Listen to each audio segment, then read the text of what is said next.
Tori ఆత్మీయులందరికీ మీ RJJaya నమస్కారం. జై హింద్ కార్యక్రమానికి స్వాగతం సుస్వాగతం.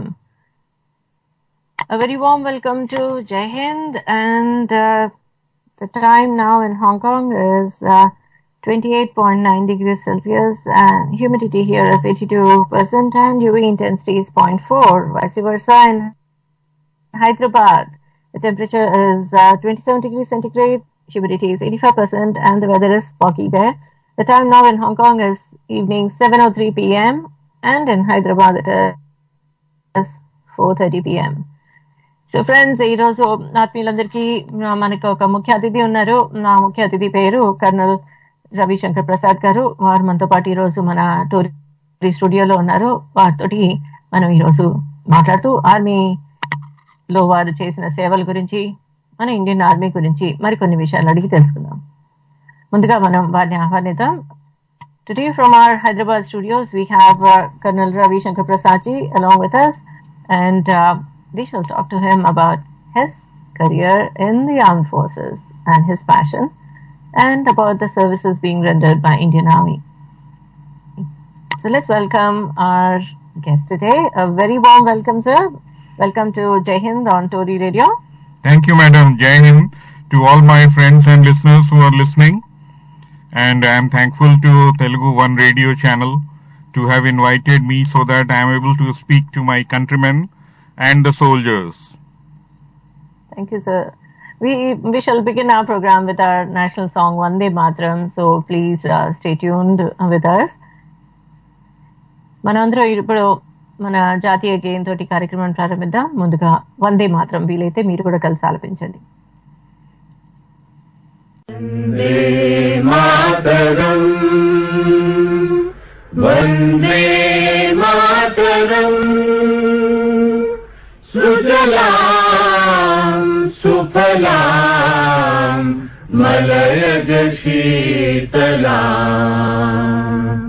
శస్య శ్యామలాం మాతరం వందే మాతరం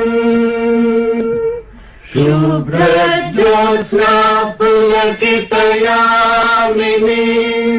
పుల్లకుసుమిత ద్రుమదల శోభినీం సుహాసినీం సుమధుర భాషిణీం సుఖదాం వరదాం మాతరం Vande Mataram Vande Mataram.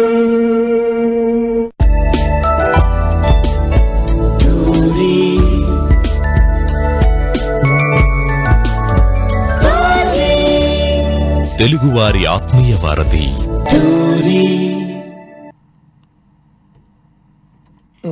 So every week on Jai Hind we take a minute to thank our Army brothers.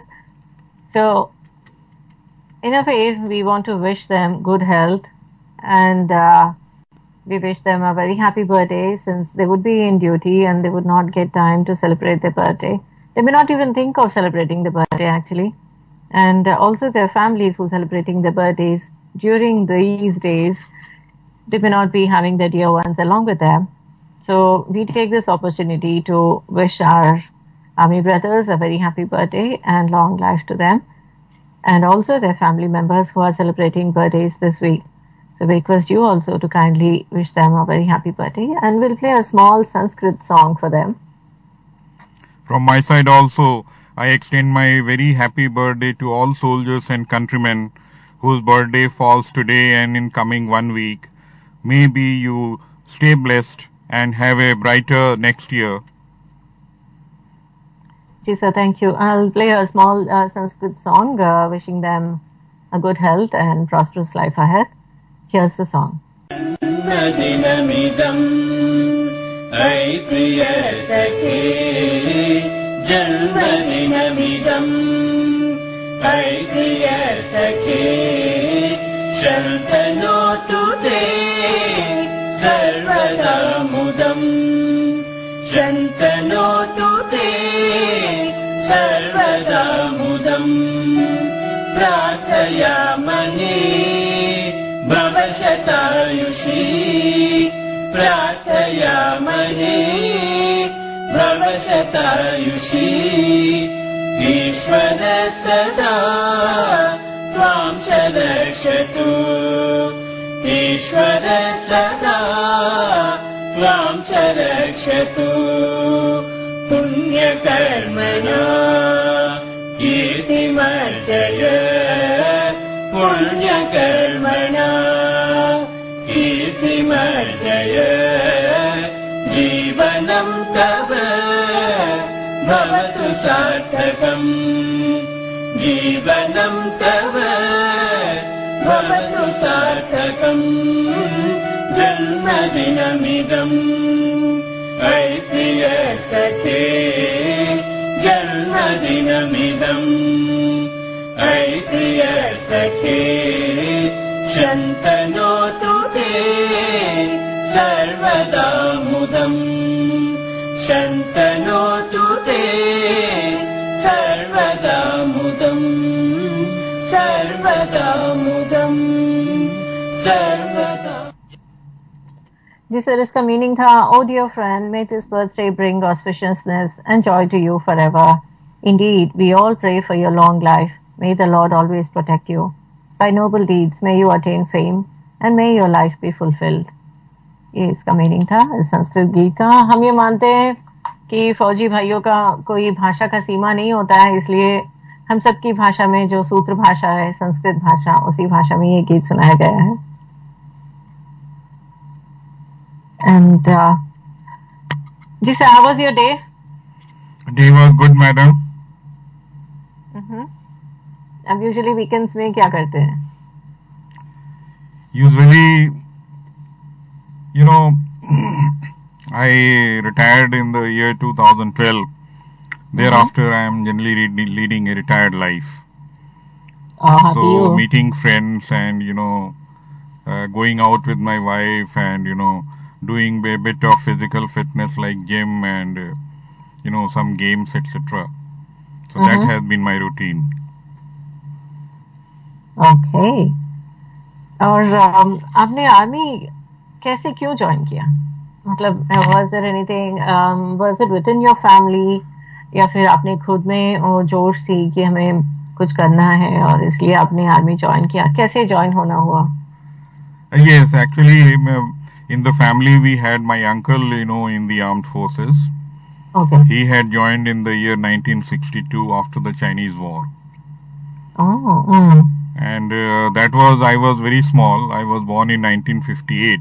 So about 3-4 years old. So when he joined the armed forces and when I used to see him in uniform and you know, in 1962 there was a movie which had come. The movie's name was Son of India.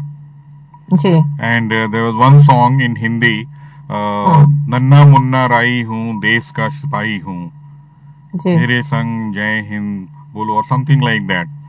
So, I used to sing that song, you know, very often. I was talking to my mother last night.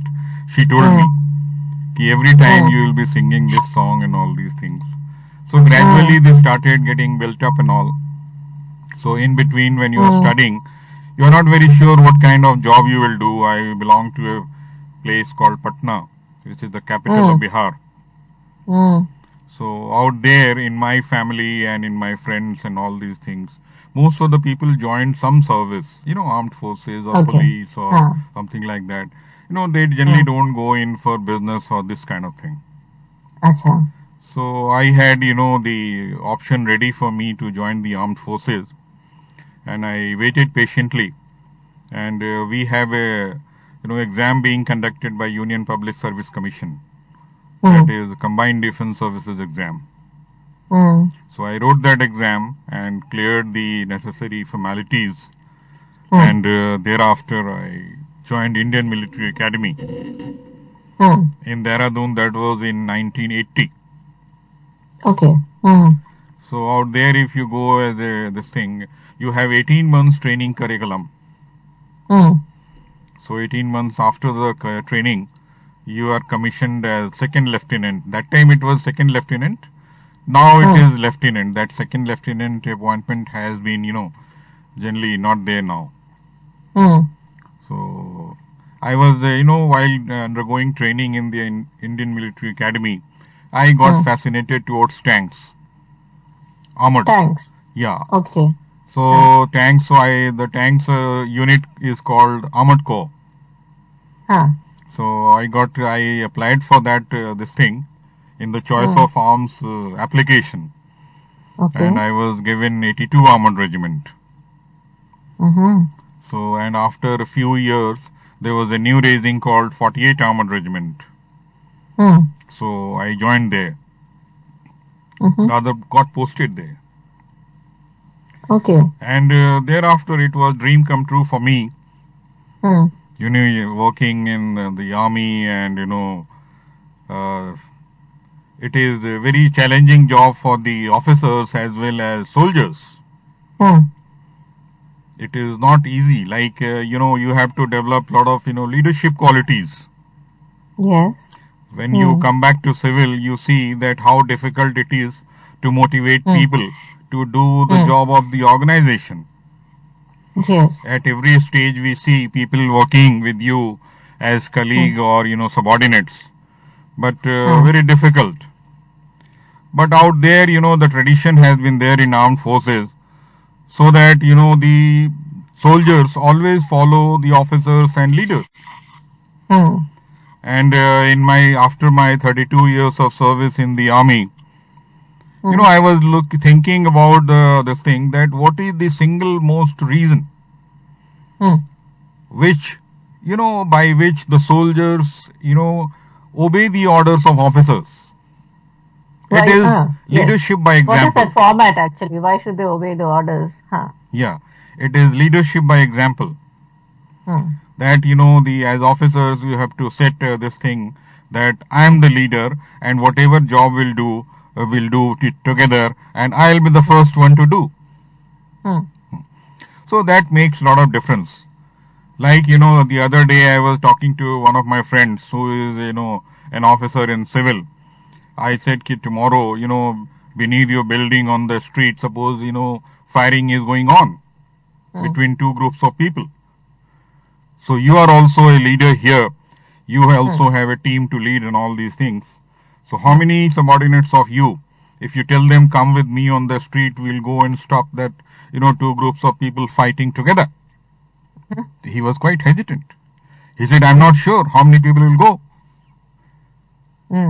But in the case of the armed forces, you see, suppose you are taking your troops to the battlefield, the troops will come with you. Yes. You see, they know it very well that the firing is going on, and there will be some bullet on which their names also may be there.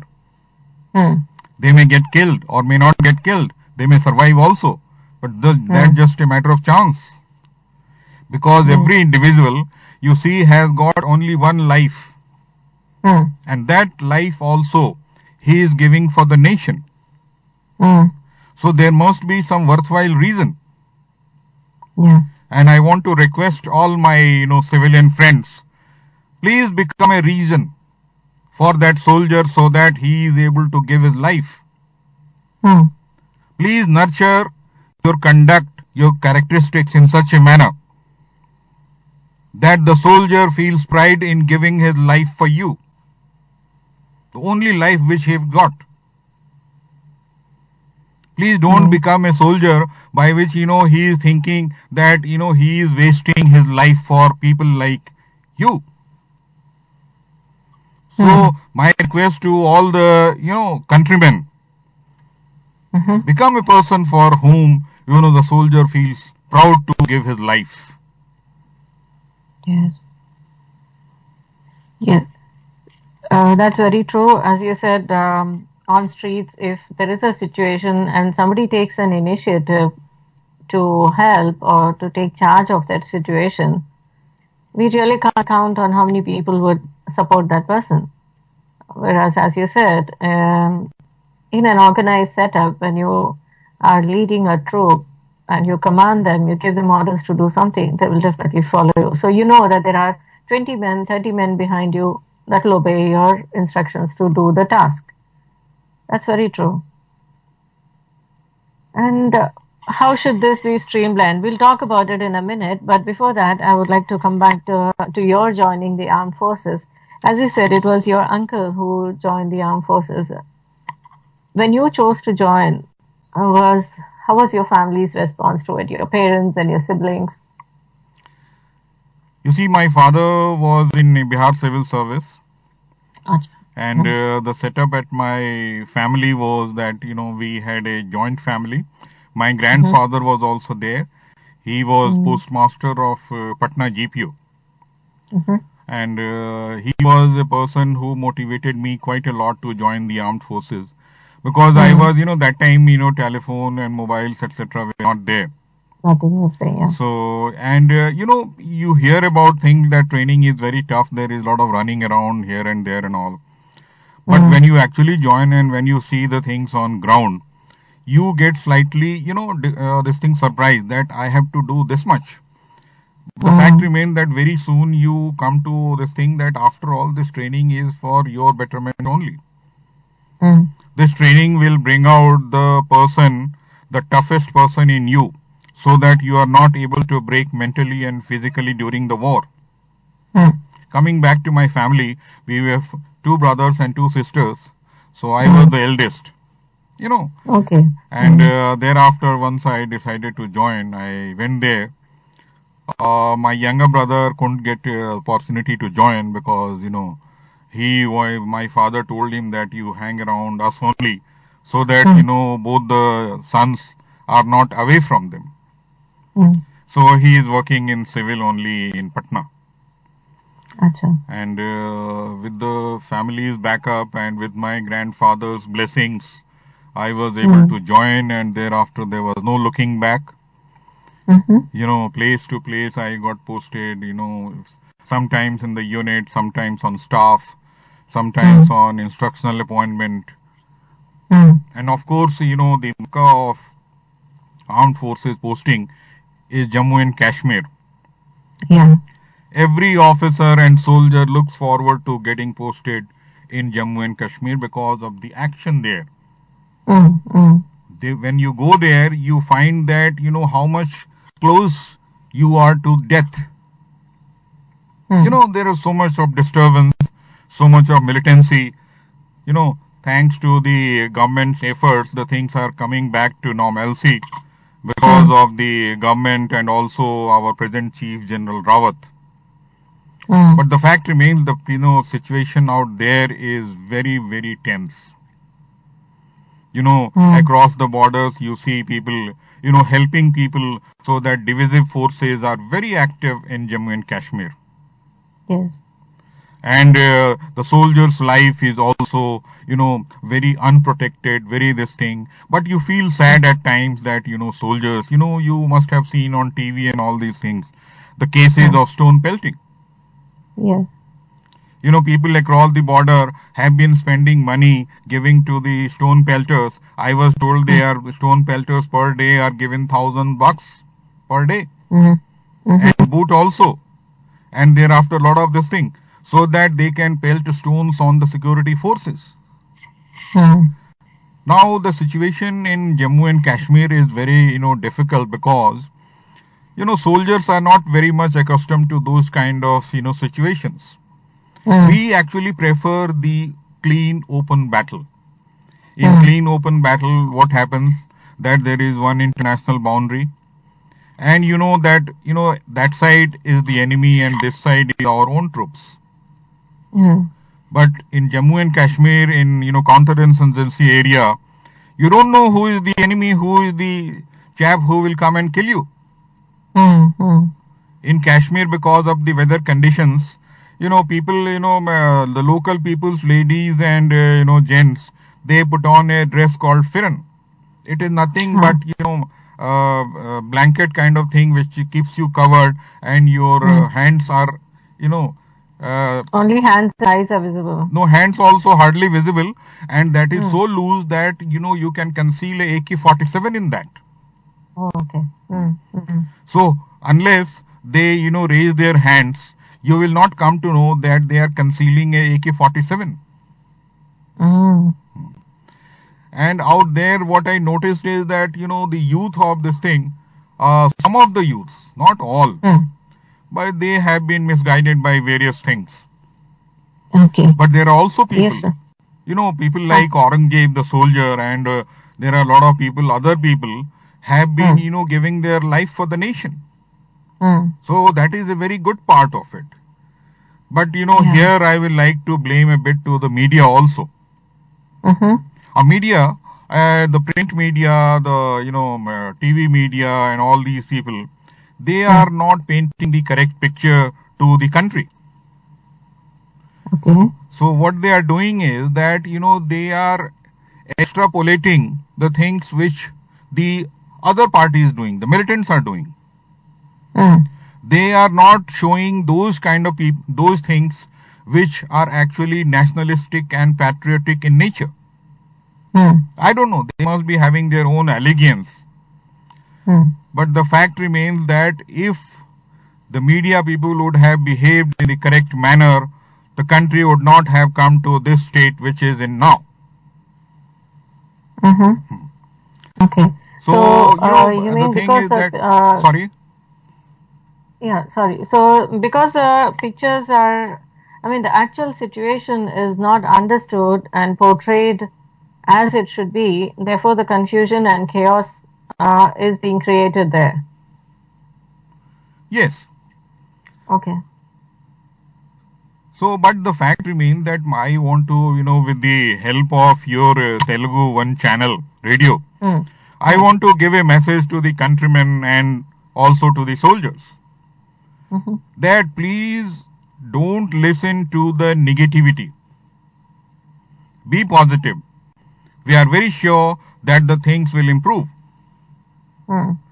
And there are some countrymen who have got this attitude ki hamara kya jata hai. Yeah, but exactly. Nice. Abhi, when you mentioned, please don't listen to negativity. How does a common man, how does a civilian sitting miles away, kilometers away from that Jammu Kashmir would know what is actual situation there and who is telling the truth and who is not, or what is being shown is the truth or not? How would a civilian understand that situation? It is very simple. That any news which is coming up on the print media or also on the television channel, you have to identify what is the motive behind. Okay.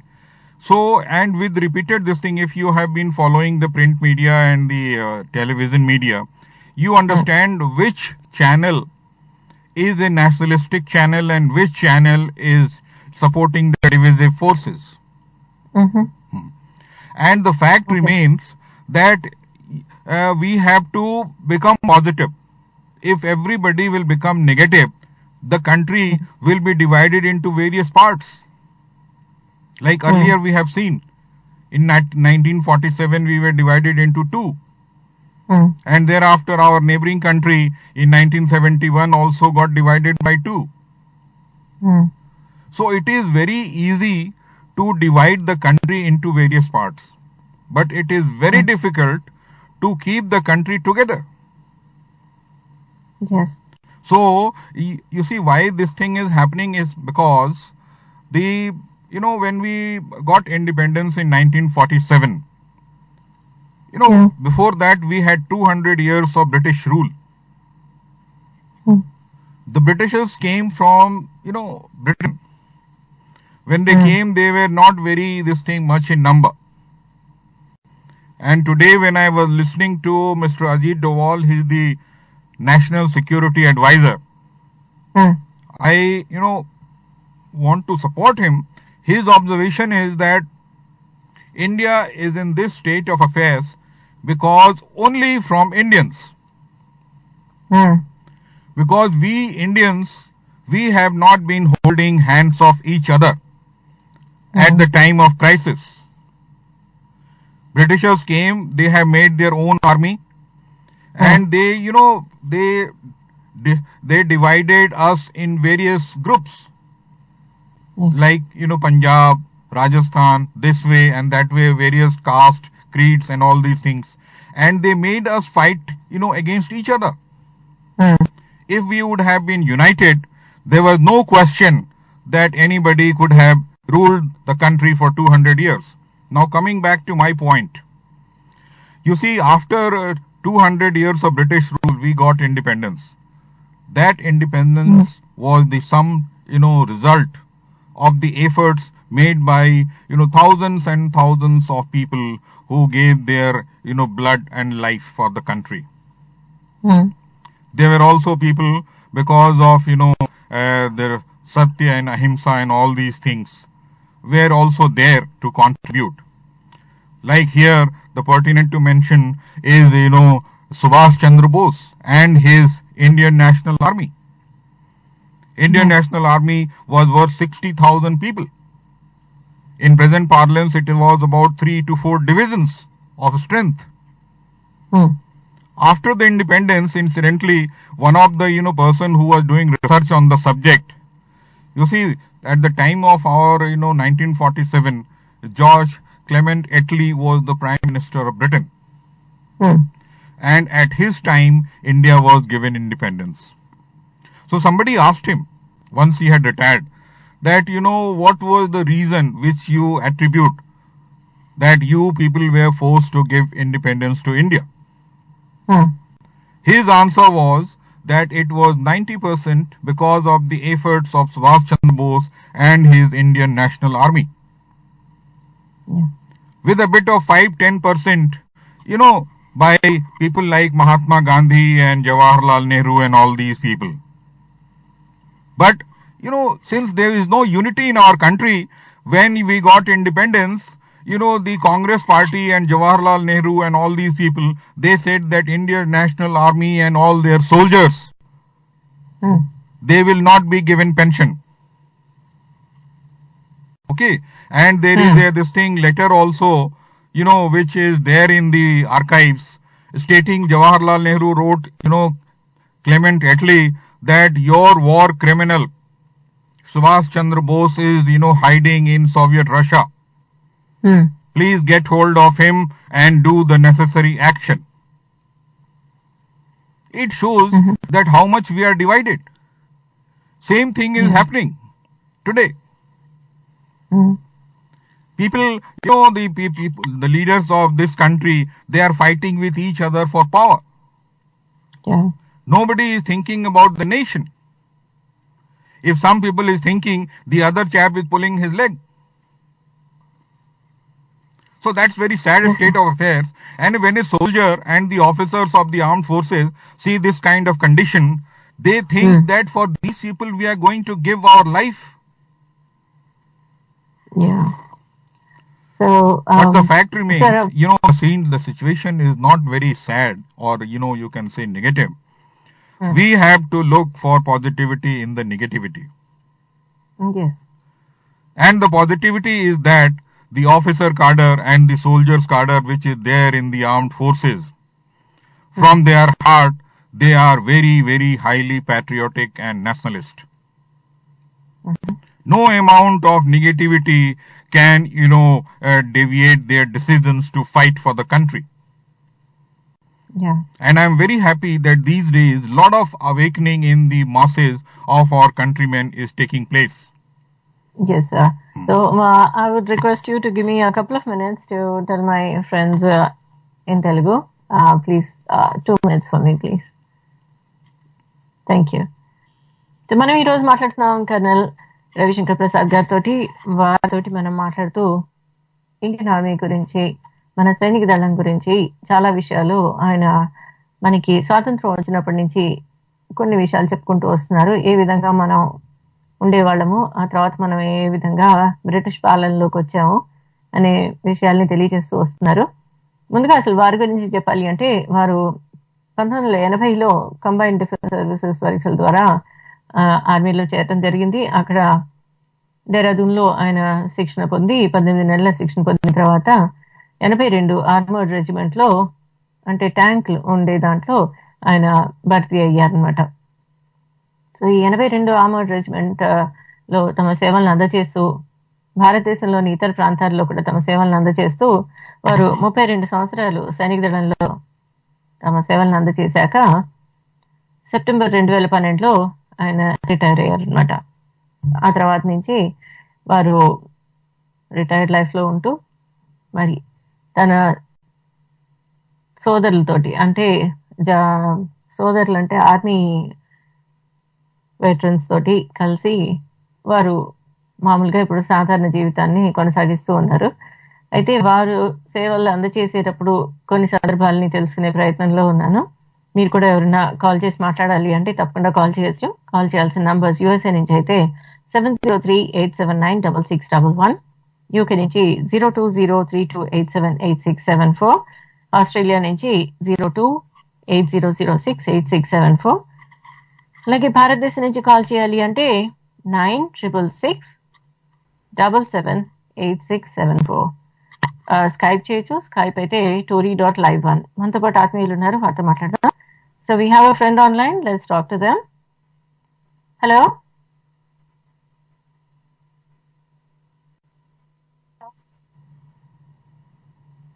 Hello hello welcome to జై హింద్. నమస్కారం అండి. నమస్కారం అండి. మీ పేరు? నా పేరు పెద్దల శ్రీనివాస్ అంటారండి. పెద్దల శ్రీనివాస్ గారు మాట్లాడండి. ముందుగా మనతో పాటు కర్నల్ ప్రసాద్ గారు ఉన్నారు, వారితో మాట్లాడండి. ప్రసాద్ గారు నమస్కారం సార్. వారికి తెలుగు రాదు, మీరు సార్ హిందీగా గుడ్ ఇంగ్లీష్లో మాట్లాడండి. Evening Prasad ji. Hello Prasad sir. Yes. We have a friend online who is Srinivas ji. He wants to talk to you. Please go ahead. Welcome to the radio channel, please. Prasad ji, good evening. Good evening. First of all, we congratulate you, sir, the kind of work you are doing and the way in which you take care of the people, that for which we are always bow our head towards you and give a lot of respect towards you, sir. Thank you. And recently I have been listening, basically my focus more on Kashmir and its issues, where the soldiers are fighting in two ways, like from the people as well as from the government. The way in which you are facing and the way in which you are reverting back towards the Pakistan. I really appreciate your work, sir. Yes. It is very nice that you appreciate, and I also mentioned the same. It is very difficult for the soldiers to work in that kind of environment. Yes, sir. Basically, the stone pelters were given the more respect sort of a thing, whereas the soldiers have been degenerated there. But even then, the soldiers are never losing their moral support for themselves, and they are standing up perfectly and giving a lot of straight away answer to the Pakistanis, whatever the encroachment they are doing. Thank you. Actually, people like you are the backbone of the country. I was just mentioning that there is a lot of awakening there in the masses. Masses are actually supporting soldiers. Yes, And sir, because definitely. that gives us a strength to fight. So I was telling madam that, the soldier should, become a civilian of such kind that the soldier feels proud in giving his life for. So you are one of them. Please accept my heartiest congratulations. Thank you, sir. Thank you very much. And I always, even when the Kerala floods are going on now, look at the Kerala, even there, the soldiers are the main people who have been going there and helping the people there. In the both the ways, like whether it is in Kashmir or the Kerala, the soldier is the main pillar to support the people and to safeguard the country. Yes. But you see, there are, certain, last 2-3 years, I have been listening that since the, southern states like Kerala and Tamil Nadu and all, some of the, leaders, the MPs or MLA, they have been casting aspersions. You must have seen on the newspaper and on the TV. I don't remember the name of the gentleman, that some people said that people join in the armed forces only for free liquor and free chicken. These are very, very mean words which people use. People say that, people don't get any job outside. That is why they join the armed forces. So, That is the I want to that is the request my cheapest way countrymen the people. that please see, and actually if you see the life of a soldier, how tough it is, you will understand that unless you have the internal motivation in you, you will not be able to survive in the armed forces. Definitely, definitely. Yeah. That's where basically I have worked with the soldiers very closely, sir. I have trained the NCC students Okay, very for good. the. I have trained the NCC students for the past 5 years. Very good. I have seen the soldiers very closely. I know exactly what are the difficulties they face through, and the kind of uh, life saving these things they do just to protect the people from the war and all those things. Especially the recent Kashmir issue for the past 3 years. Whenever I see the soldiers, I stand up and salute to them. The way in which they are facing the civilians as well as the Pakistanis. Yeah, thank you so much, Srinivas Garu. Really appreciate your kind words. Thank you so much. Thank you, ma'am. Thank you very much. And ma'am, your work is excellent, ma'am.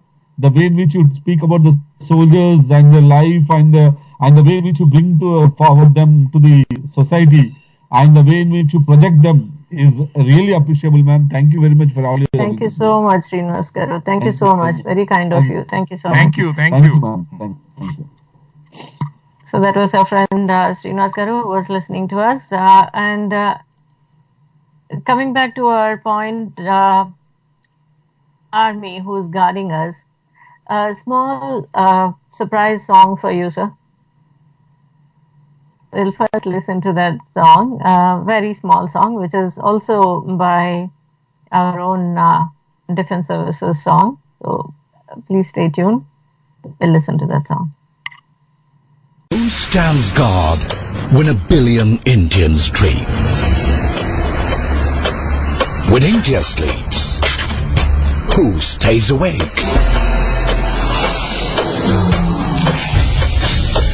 In times of crisis, who holds your hand?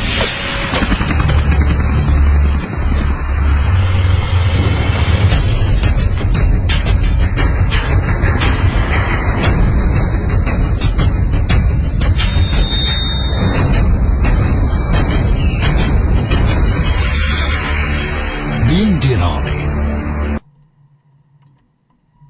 Yes, so as we see, whenever there is a need in the country, whenever there is a natural calamity or whenever there are some insurgents, wherever there is earthquake, flooding, or any other emergency situation in the country, the armed forces are invited to help us out. And the armed forces are there with a smile on their face, forgetting about themselves and their family. They come and support us, take care of us. So big hats off to all our brothers in armed forces who don the uniform to protect their countrymen. Thank you so much.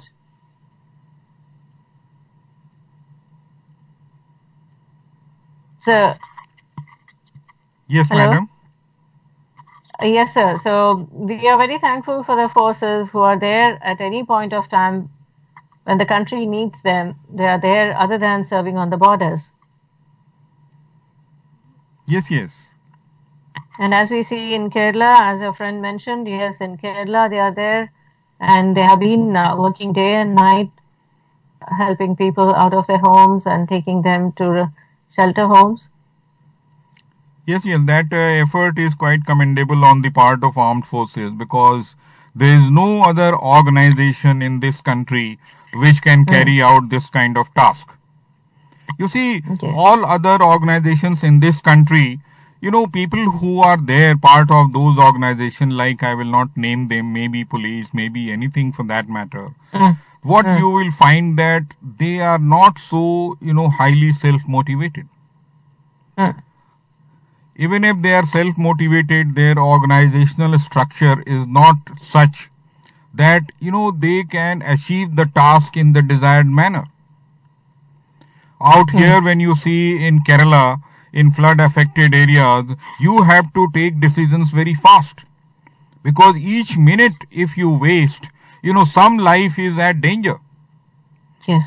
I was reading in the newspaper and also listening to the news. Some place, some MLA, I don't remember, in Kerala, he was not able to take the decision, and hundreds of soldiers were waiting for his order that in which area they have to get launched. Mm-hmm. Same kind of things happens everywhere. When I was in service, we used to be present at the, office of the district magistrate or the executive magistrates and all, but they were not able to take a decision which area we have to get launched. And Yes. because of the mismanagement and the, poor administration, you will find thousands of tons of the, relief, food particles and medicines and this and that, they get wasted. They are not able to reach to the desired people. Yes, so how does it not happen that the administrative services and the defense services collaborate and work on this? So the instructions are given to the administrative services that so-and-so unit, so-and-so company is coming there and you need to stand by to give them orders. Are the administrative officers not given prior intimation? Why are they not lacking that instructional ability at that point of time? You see, the problem here, in our peacetime also, when all these calamities are not there, we have, a civil military liaison conference every month being held at various headquarters, in which the civil administration people come and we chalk out a plan. We identify those places where the, calamity can come up.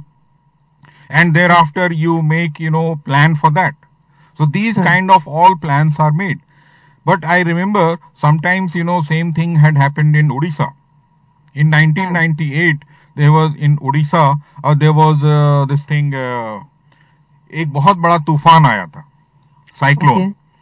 Okay. And in that, what happened that, the poor civil administration, the people who were in charge of, getting this thing executed, because of some reason or some, lack of self-motivation, that poor guy ran away to save his family. So there was nobody. And the troops were waiting for the orders. So these kind of contingencies we must understand. We have to build in, patriotism and nationalism to each and every person in our country. Yes.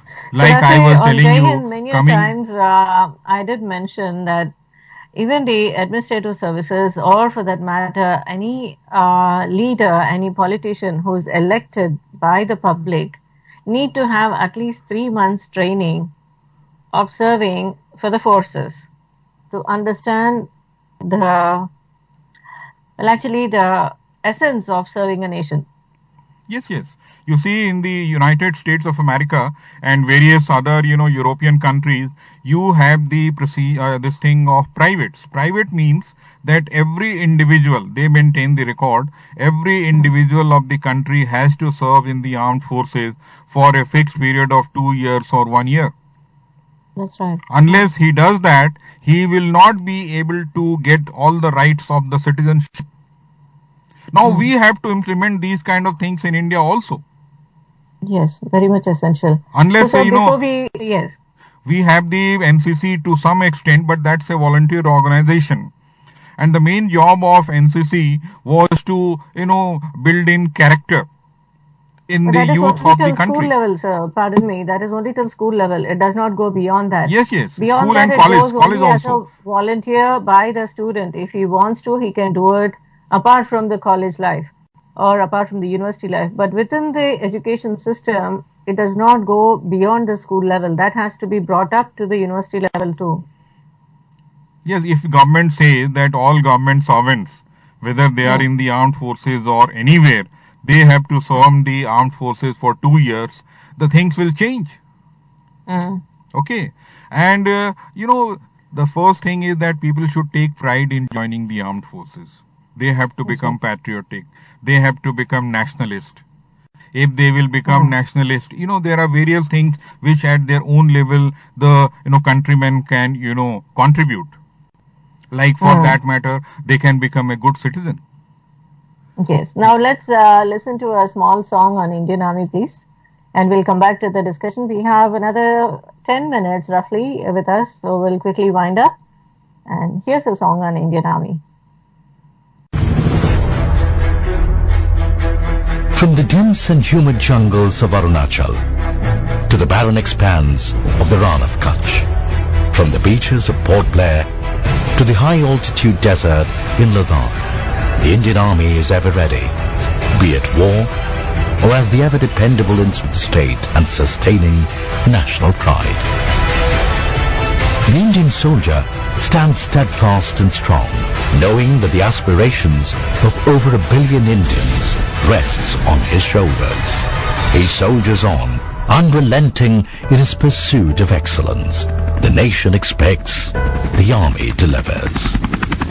In heat and cold, in pleasure and pain, stoic and steadfast, you will find him living by his honor code, willing to pay even with his life for the dignity of our nation, the idea of India. So, big salute to our Indian Army. And so, regarding our discussion, now that we have very little time with us, kindly, I know it's unfair, but kindly brief us very quickly on an experience in your career that you cannot forget. Yeah, there were many which I will not forget. But I just wanted to, contribute a few words on this thing. We have been talking about Indian Army. True. We must talk about armed forces. There are our, Indian Air Force brethren also, Yes. Indian Navy also. Navy, They are also yes. contributing equally. So, in the parlance of speaking, what we do, we say armed forces, army, because army are more in number. Yes. But we should not forget the contribution of the Indian Air Force and Indian Navy also. Yes. In the service, That's true. you were asking me about this point that, what all, there are various these things. But one thing I remember this thing correctly, that when I was posted in Jammu and Kashmir, so we had one operation going in which, we had the information that certain militants, I will not divulge very much of information because of the, security aspect of it. But, we had the information and we went to this thing looking for those militants, and after, we were awake for about, 36 hours. And finally, we were able to get hold of them. And, then it was this thing. So, all the armed forces people, soldiers and officers who have taken part in this kind of operation, they will understand that how much it means, how much you are tense, from any direction, bullet can come and hit you. So, it is quite electrifying. And, even if when I remember this that situation, I feel this thing that, totally energized and, up to this thing that, one is alert. So there are various other and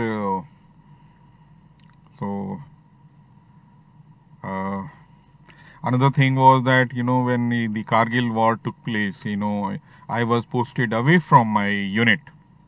Okay. And since being a tank unit, my unit's location was somewhere in place of Rajasthan, border of Rajasthan. So I was told to move from that place where I had gone on posting and join the unit, so that, in the Kargil war was the entire resources of the Indian Army were centralized there. So just from the strategic point of view, that, the Pakistan can, open a new front in the in the plains areas. Like places of Rajasthan or maybe Gujarat, he can open because, his strike corps also there waiting. Because the strike corps which are there and the divisions, the localized divisions which were there in the Kargil area, they were fighting battle in Kargil. But what happens to other places? So I was also given orders to go and join my unit, and I was very happy. The boys, my soldiers, were also very happy that I am back with them, and we rehearsed all the plans, war plans which we had, and we were absolutely ready. The moment we will get orders, we'll start moving. So that was also one incident which I always remember. Oh, that's very nice. to be alert and ready at any point of time a call is given to you. It was with the troop, with your boys, you were ready all the time. And that's not easy to keep them ready all the time too. Yes, yes. Yeah. So coming back to one last question, Colonel, we have many youngsters now, as you mentioned earlier, very rightly, that now the civilians are also trying to understand how the forces work and help, and what is their part in the civil life is very clear to us when these natural calamities come, and therefore the awareness of understanding men in uniform is growing bigger and bigger. And there are people who would like to join the army, and they look forward to messages from people like you. So would you like to say a few words for aspirants who wants to join the armed forces? Absolutely, madam. I am very happy that large section of people, I am there on Facebook also, and I keep getting lot of messages from young people that they want to join the army and they want to, how they should be going about this. So my message to them is that firstly, you identify yourself whether you will like to join the armed forces. You have to be very, very highly self-motivated. It should not happen that you have joined the armed forces and within the, course of training or within the course of selection or at the time of service in the army, you get slightly motivated because of the hardships of the training or hardships of the life in the armed forces. So firstly, make yourself very clear whether you want to join and, serve the country as a patriot or nationalist or not. Because it is a very tough job. And you see, at times there is no comeback kind of situation.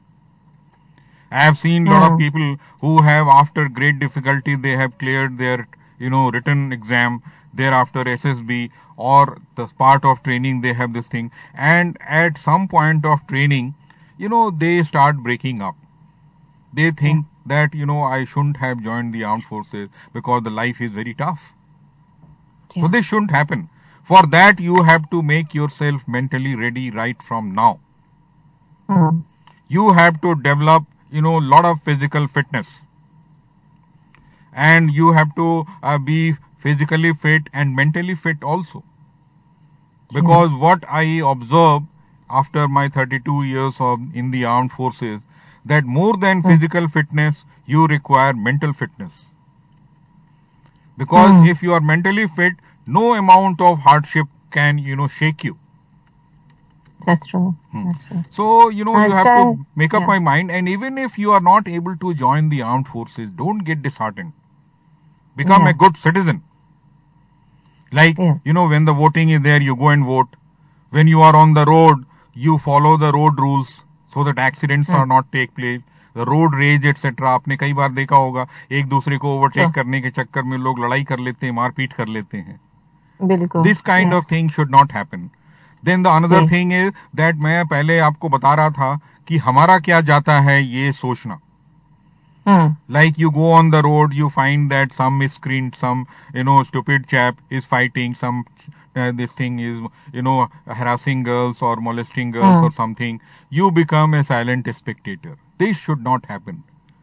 You should, immediately go there and say, because if everybody has got this kind of mentality, so many people will go, the chap who is creating disturbance will, try to run away from there.